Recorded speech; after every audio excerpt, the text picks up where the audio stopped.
What's up? Azmain here, Junior Dots from London. If you've ever picked up a newspaper, who reads those anymore, and accidentally glimpsed at the cryptic crossword and been like, huh? What? Then this video is for you. If you have no idea what's going on, no clue where to start, well, I'm here to help. Anagrams, charades, puns, double definitions, fun and intellectual wordplay that gets all those cunning linguists going. People say to me, Azmain, these cryptic clues are crazy, I'm never gonna be able to do them myself. No! Get on out of here with that attitude. You can do this. Just do it! You are breathtaking. You're breathtaking! And I believe in you. You just need a good teacher. So in this video, I'm going to give you the lowdown on the basic rules of cryptic crosswords and some of the major clue types you might come across so that you can get started cracking cryptics in no time. Animations and jazz music, let's go. So let's go over the basics. The standard crossword grid is 15 by 15 squares and it looks something like this. So it has a nice pattern and you fill in a few more of the white spaces to fit the words, and you fill them in such a pattern that it maintains 180-degree rotational symmetry.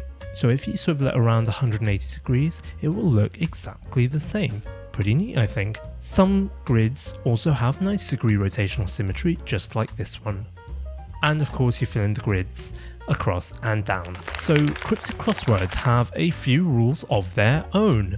Cryptic clues are codes, not sentences, so even though they're made to look like sentences, don't read too much into them, do not be fooled. Just like a standard crossword, where the clues are definitions and the answer is a synonym or an example of that, cryptic clues usually contain a definition too, but it's usually at the very beginning or the very end of the clue.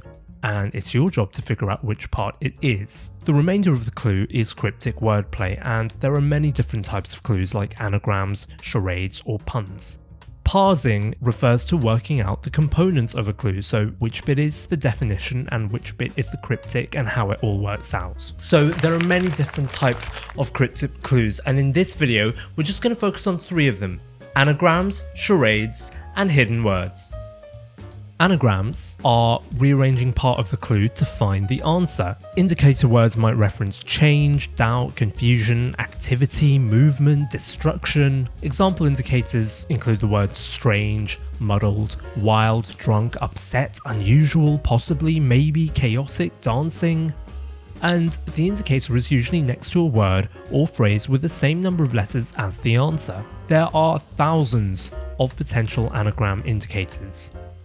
So let's have a look at an example. Chaperone shredded corset, 6 letters long. It looks like a sentence, don't read too much into it. Shredded is a code word, it's a destructive word, so it probably indicates an anagram. Corset is right next to it, it's the same number of letters as the answer. This looks like the word that needs to be anagrammed. That leaves chaperone, which is probably the definition, as it's at the very beginning of the clue. Here we're looking for an anagram of corset, which means chaperone. Can you guess what it is? So the answer is escort. Let's have a look at another clue. Lap dancing friend, 3 letters. Dancing is an action word indicating an anagram. Lap is a 3-letter word, same as the answer, and it's next to the anagram indicator, so this is probably the word that needs to be anagrammed. Leaving friend, which is most likely the definition at the end of the clue. So we're probably looking for an anagram of lap, which means friend. Any ideas what it could be? Go on. So it's pal, as in, hey pal, you're doing great at this.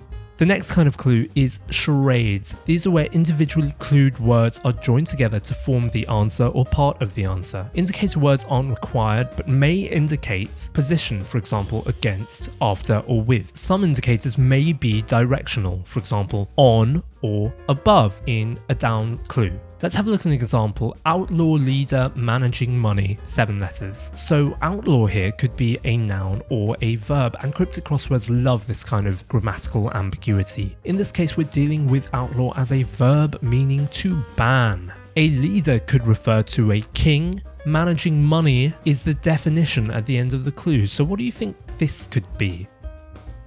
So we're looking at ban plus king to give us banking.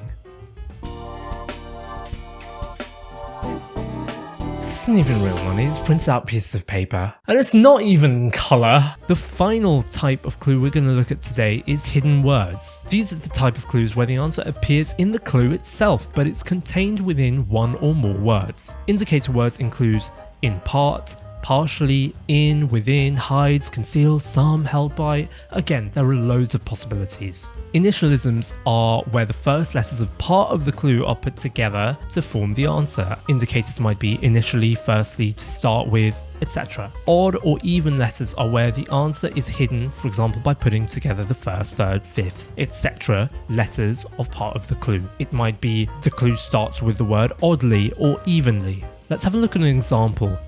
Found ermine, deer hides damaged, 10 letters. So hides is a hidden word indicator, but the first reading makes you think of deer skin or pelt. Found ermine deer is long enough to hide a 10-letter answer. That leaves damaged, the definition at the end of the clue.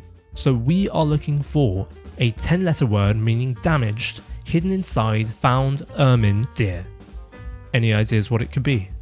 Yes, it is undermined. That's all for this video. In part 2, we're going to be discussing the other common types of clues. If you found this video useful, please give a like, subscribe, and until next time, stay groovy.